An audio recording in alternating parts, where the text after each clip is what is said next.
Maraming overseas Filipino workers ang nagpahayag ng suporta sa panawagan para sa deployment ban sa Kuwait. Kasunod ito ng mga kamakailang pagkamatay ng mga kababayan natin doon.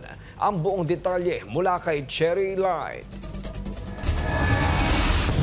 Kasunod ng pagkamatay ni Jenny Alvarado na na-suffocate dahil sa nasusunog na uling at Daphne na kalaban na natagpo ang patay matapos mawala ng 2 buwan, nagpahayag ng kanilang pananaw ang ilang overseas Filipino workers o OFWs hinggil sa deployment ban sa Kuwait.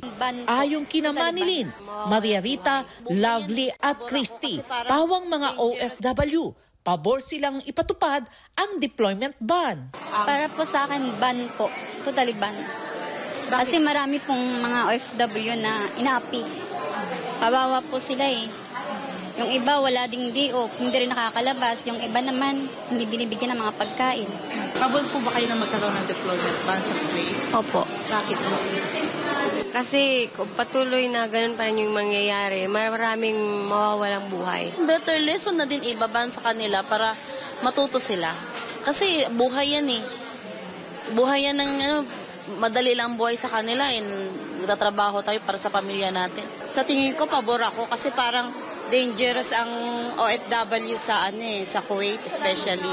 Unlike sa ibang country like Hong Kong, medyo maganda yung sistema. Samantala, sinabi ni Migrant Workers Secretary Leo Kakdak, pinag-aaralan na ng Department of Migrant Workers ang mga patakaran sa pagpapadala ng mga OFW sa Kuwait upang masiguro ang mas mahigpit na proteksyon.